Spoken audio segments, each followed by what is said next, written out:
ओम शांति।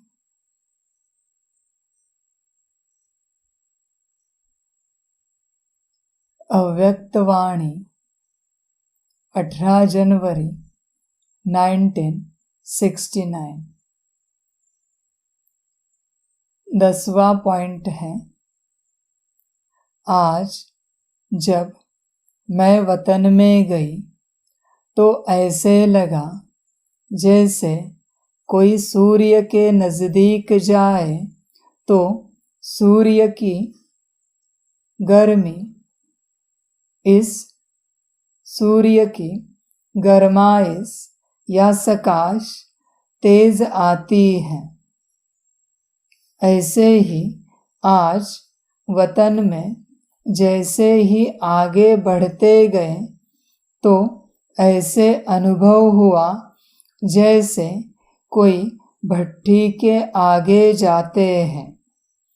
आज बाबा लाल लाल लाइट में जैसे अव्यक्त फीचर में दिखाई दे रहे थे और सूर्य के समान किरणें निकल रही थी।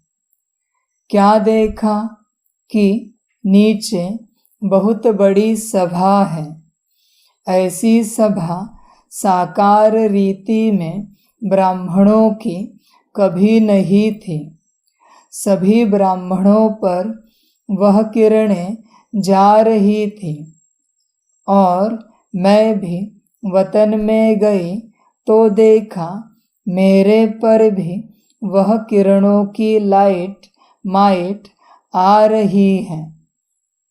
कुछ समय बाद मैं बाबा से उसी रूप में मिली और कहा कि बाबा मैं भोग लेकर आई हूँ। आज जब वतन में गए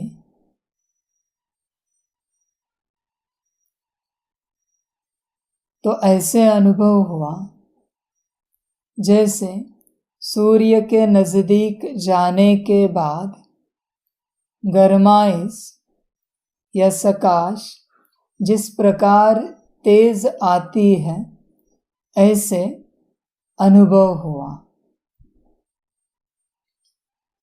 जैसे ही आगे बढ़ते गए तो ऐसे अनुभव हुआ जैसे कोई भट्टी के आगे जाते हैं।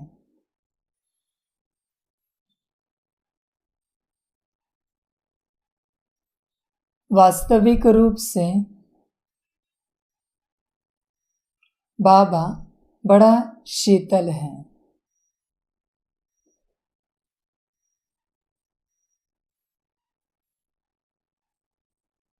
ठंडक भरा है, ठंडक देने वाला है। जब वतन में जाते हैं तो ऐसे अनुभव होता है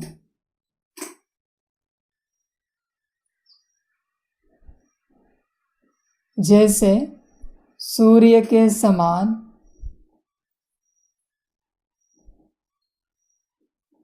गरमाइश का अनुभव होता है और जिस प्रकार सूर्य की किरणें तेज आती है उसी प्रकार प्रकाश अनुभव होती है। जैसे बाबा की ओर बढ़ते जाएंगे लगेगा जैसे भट्टी में आगे बढ़ रहे हैं। अभी यह समझ की बात है।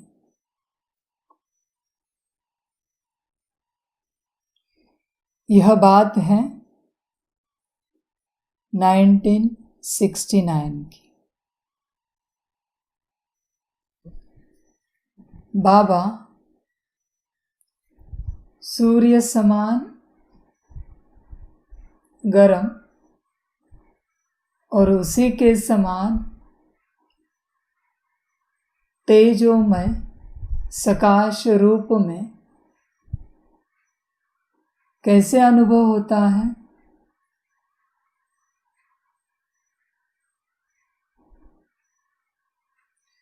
आत्माओं के अंदर जब ताकत कम होती है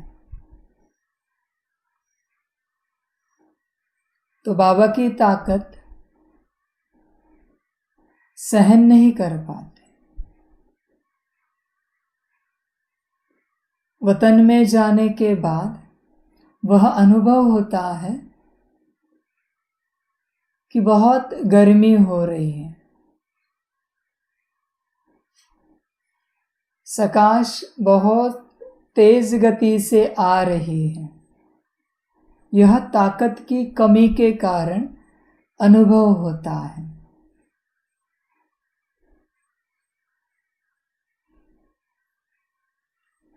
अभी कुछ और अनुभव होगा। जब योग बल बढ़ता जाता है तो वह ठंडक महसूस होती है, शीतलता महसूस होती है।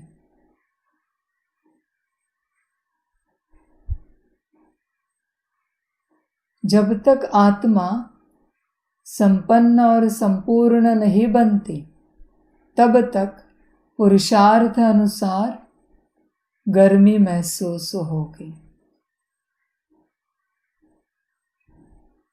जितना कर्म भोग बाकी रहता है उतनी बाबा से गर्मी महसूस होती है, भट्टी के समान अनुभव होता है।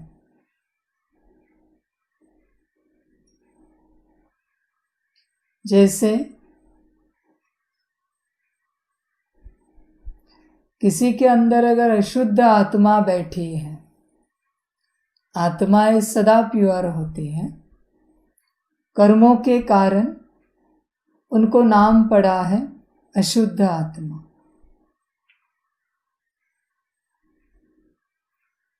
वो अगर बाबा के सामने आते हैं या कभी किसी संसार के महात्मा के सामने आते हैं तो चिल्लाने लग पड़ते हैं, क्योंकि अंदर कर्म भोग होने के कारण जो सकाश आ रहा है वो सहन नहीं होता। उसी अनुसार बाबा का तेज अनुभव होता है।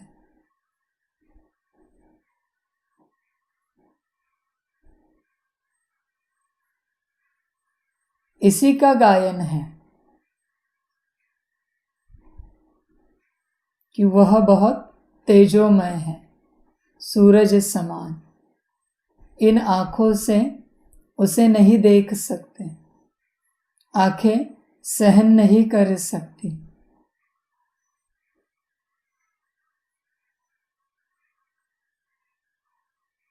तो सदा बाबा से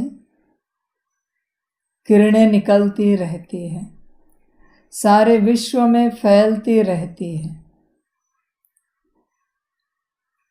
उन किरणों में सारे गुण, सारी शक्तियां, सारा ज्ञान होता है।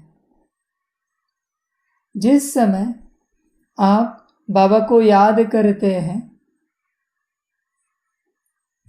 उसी सेकंड उन किरणों से आप अपने आप को कनेक्ट करते हैं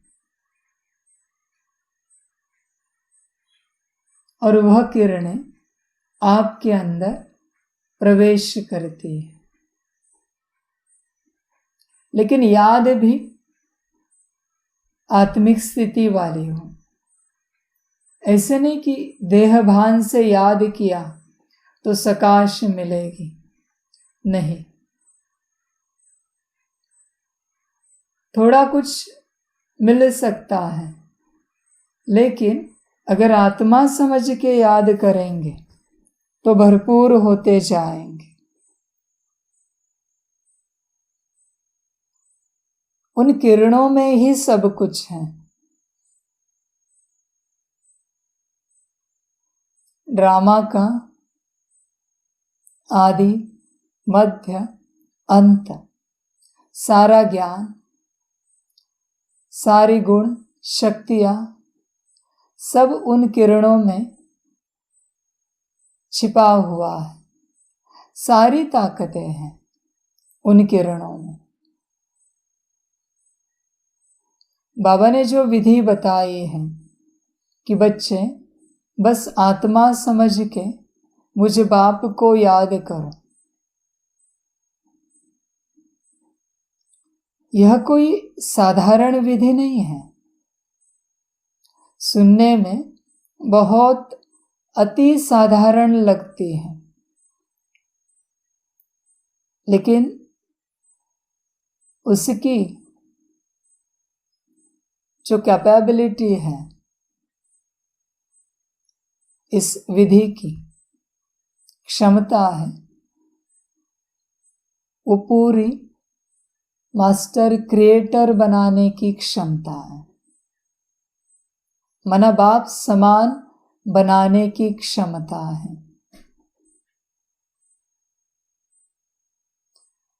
इसलिए बच्चों को लगता है बाबा ने तो बस एक ही बात कही है, बच्चे आत्मा समझ के मुझ बाप को याद करो।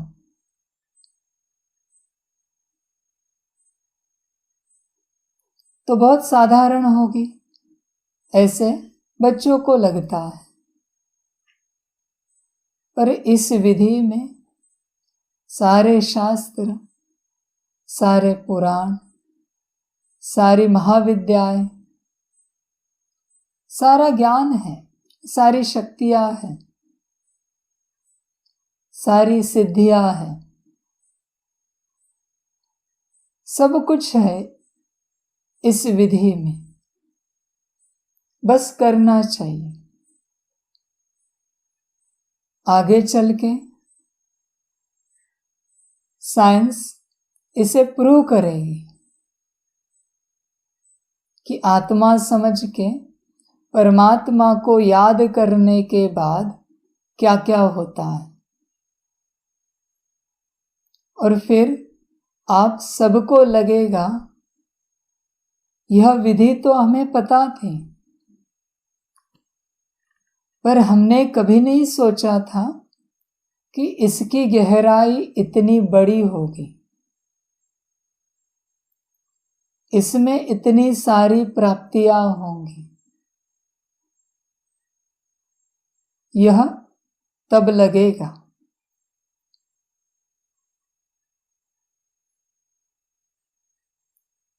बाबा के ज्ञान में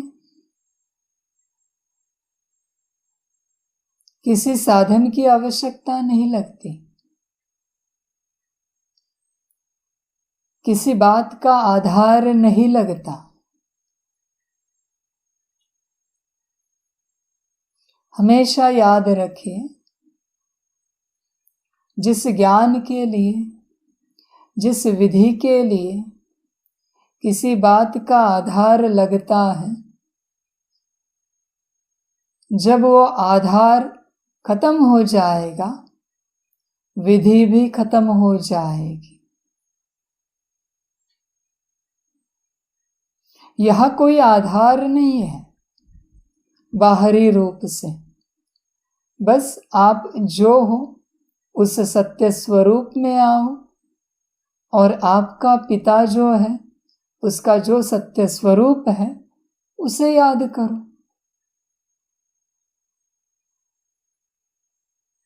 यह दो अविनाशी हैं, बाकी सब विनाशी हैं, सारी विधियां, क्योंकि वह बदलती रहती है।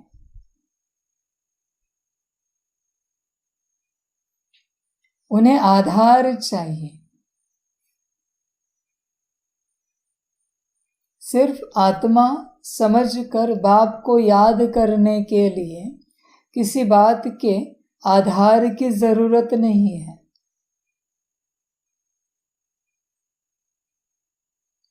अपने को चेक करना, आप बाबा को किस आधार से याद करते हैं?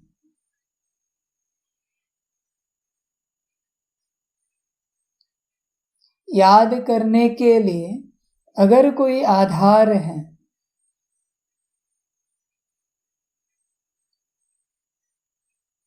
तो समझ लीजिए वह आधार टूटने वाला है।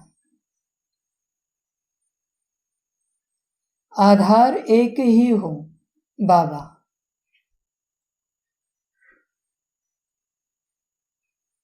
और कुछ ना हो।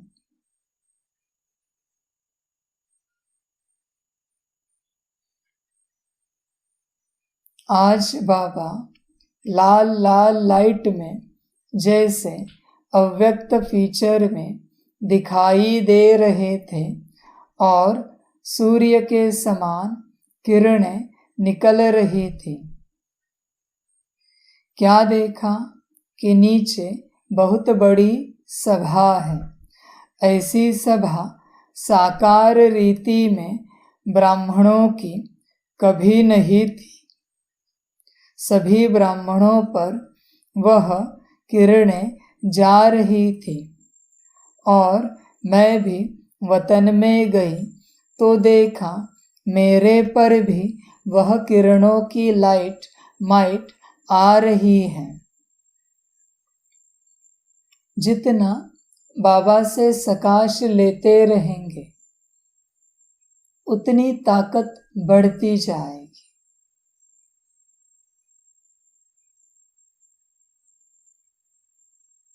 अपने को चेक करना, आप कितने सेकंड के लिए लगातार बाप से किरणें ले सकते हो। उतनी ताकत आपके अंदर है। उतने सेकंड के लिए आप आत्मा और बाप दोनों प्रेजेंट है। अपने को चेक करना और सारे दिन भर में कितने सेकंड के लिए लाइट और माइट लेते हैं यह भी चेक करना।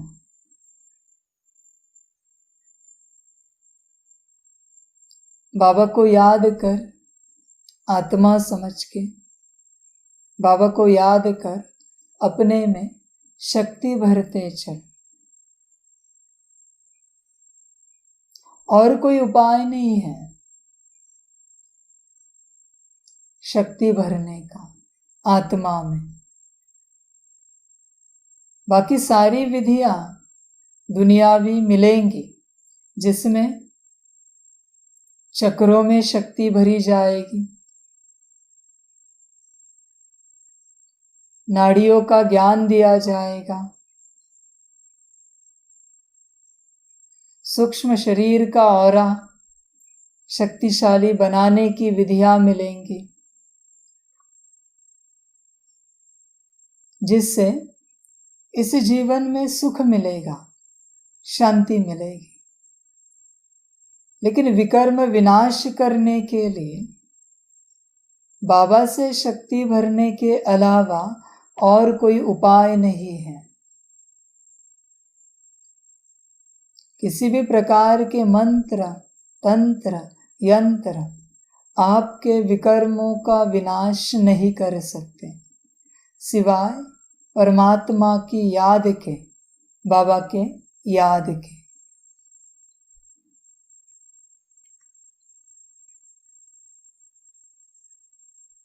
जब भी समय मिले बाबा को याद करो। 1 सेकंड, आधा सेकंड, 1 मिनट, आधा मिनट बाबा को याद करो। अपने को शक्तिशाली बनाओ। शुरू में कुछ सेकंड में ही ब्रेन, शरीर और आत्मा थक जाएंगे। बाबा की याद से, बाबा की सकाश से, पर धीरे धीरे कैपेसिटी बढ़ती जाएगी। और जितना याद करते जाएंगे उतना लाइट होते जाएंगे। लाइट क्यों हुए? क्योंकि विकर्मों का विनाश होता जाएगा। इसीलिए बाबा को याद करो।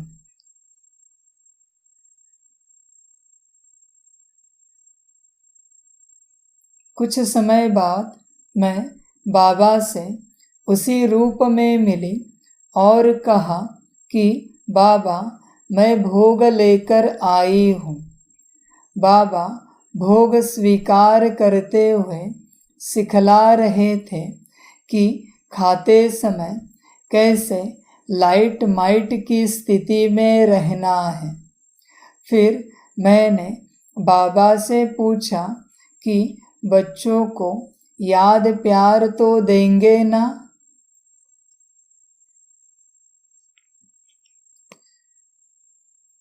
भोजन करते समय सदा लाइट और माइट अवस्था हो।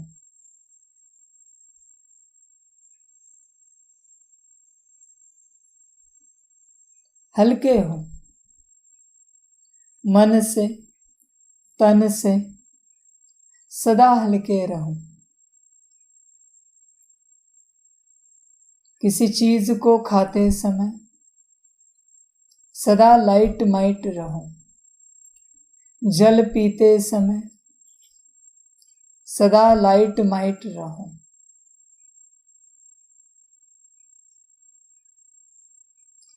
पहले तो जो भोजन आप कर रहे हो वह इस दुनिया का है, अति तमो प्रधान। जब लाइट और माइट स्वरूप में रहेंगे, लाइट माइट स्वरूप मना आत्मा समझ के, जब लाइट माइट स्वरूप में रहेंगे तो भोजन सतो प्रधान बन जाएगा और उसमें से किसी भी प्रकार की निगेटिविटी आपको परिणाम नहीं कर पाएगी, क्योंकि वह भस्म हो जाएगी। और भोजन की ताकत बढ़ानी है तो लाइट माइट के साथ बाबा की याद में रहो, तो उसकी ताकत पदम गुना बढ़ जाएगी।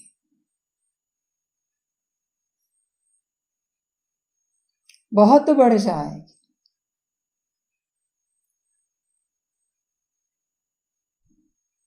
तो सदा लाइट माइट रहो भोजन करते समय।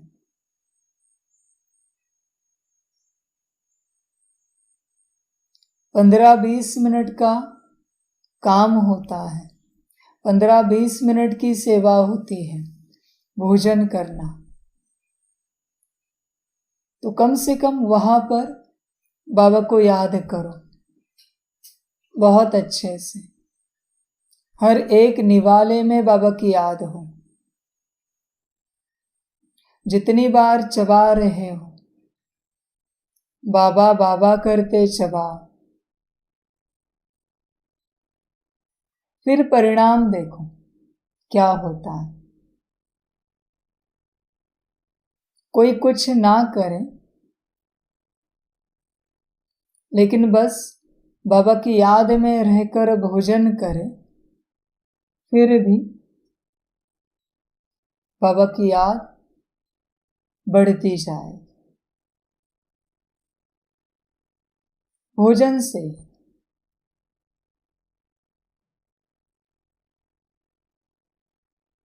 बाबा को याद करने के लिए आपकी सारी कर्मेंद्रियां और ज्ञानेंद्रियां एक होनी चाहिए। अगर हाथ का कुछ और संकल्प है, आंखों का कुछ और है, कान का कुछ और है और आत्मा का कुछ और है, आत्मा में भी मन का कुछ है, बुद्धि का कुछ है, संस्कार का कुछ है, गुण शक्तियों का तो पता ही नहीं,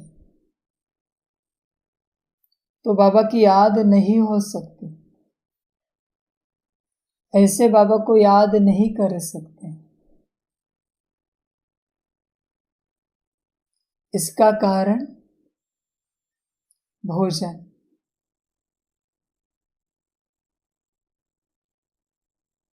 भोजन में जितने पदार्थ लेते हैं, दाल, चावल, रोटी, सब्जी या किसी भी प्रकार का विदेशी भोजन,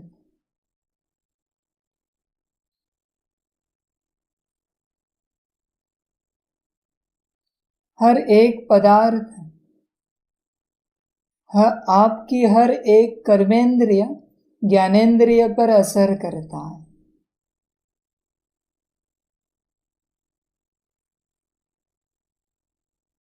चावल कहीं और असर करेंगे तो रोटी कहीं और असर करेगी, दाल कहीं और करेगी तो सब्जी कहीं और करेगी। कोई मन पर असर करेगा, कोई बुद्धि पर करेगा, कोई तन पर करेगा।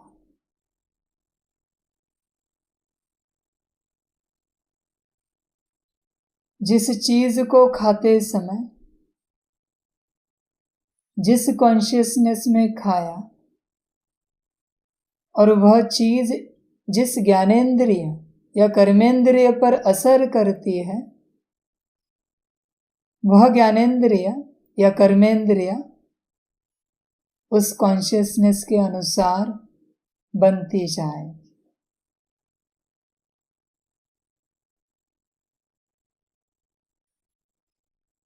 रोटी को बाबा की याद में खाया और चावल को किसी और की याद में खाया, तो रोटी का असर जहां होना है वहां बाबा की याद होगी, लेकिन चावल का असर जिस कर्मेंद्रिय या ज्ञानेंद्रिय पर होना है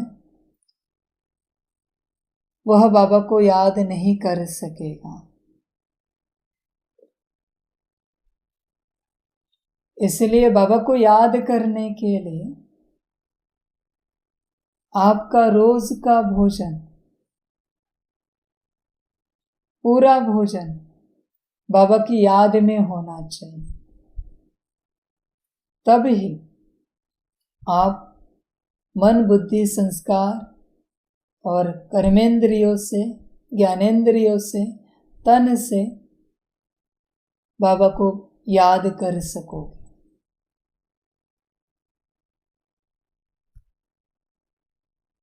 तो रोज भोजन पर ध्यान देना कि बाबा की याद पक्की हो। 20 मिनट का ही काम है।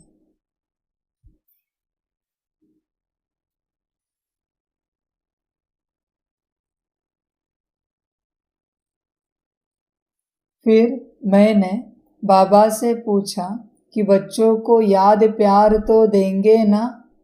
इस पर बाबा ने कहा कि स्नेह का रूप तो बहुत देखा, लेकिन स्नेह के साथ शक्ति रूप की स्थिति जो बाबा बच्चों की बनाने चाहते हैं वह अभी तक कम है।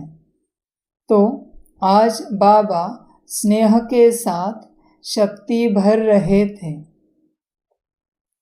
और कहा इसी से ही सर्विस में सफलता होगी। बाबा ने संदेश भी यह दिया कि सिर्फ स्नेह नहीं लेकिन साथ में शक्ति भी भरनी है, जो बाबा ने खुद दृश्य में दिखाया कि बच्चों को, इस सृष्टि को लाइट माइट की किरणें देनी है। इतने दिन बाबा का स्नेह के रूप से मिलन था, लेकिन आज स्नेह के साथ लाइट माइट का रूप था, तो मैं उसे लेने में ही तत्पर हो गई और वापस साकार वतन में आ गई। बाबा बच्चों के अंदर स्नेह के साथ लाइट माइट भी भरता रहता है, शक्ति भी भरता रहता है।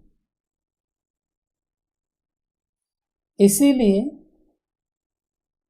जिनकी याद पक्की है वह प्रेम स्वरूप होंगे और शक्ति स्वरूप भी होंगे।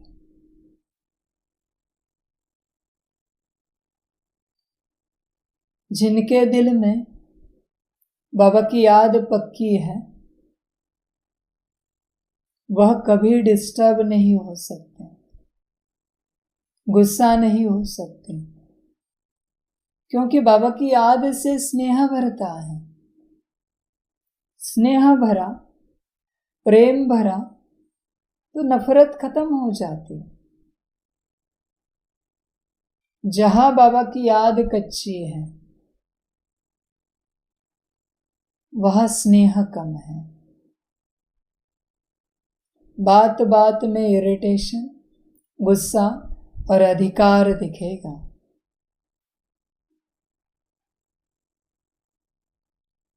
आपने महात्माओं को देखा होगा जो ईश्वर की याद में खो जाते हैं। उनकी वाणी बड़ी मीठी होती है, उनका लोग अपमान भी करें फिर भी वह लोगों से प्यार से बात करते हैं। यह प्रमाण है कि वह ईश्वर में खो चुके हैं। और जितना प्रेम उतनी शक्ति।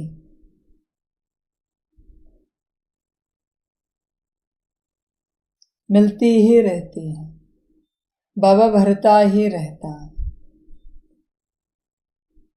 इसलिए जब भी आप बाबा को याद करते हो आत्मा समझ के, तो आत्मा में स्नेह और शक्ति दोनों भर जाते हैं और आत्मा स्नेह स्वरूप और शक्ति स्वरूप बन जाती है। तो सदा बाबा की लाइट और माइट की किरणों के नीचे ही रहना और अपने को स्नेह और शक्ति से भरपूर करते रहना। अच्छा, ओम शांति।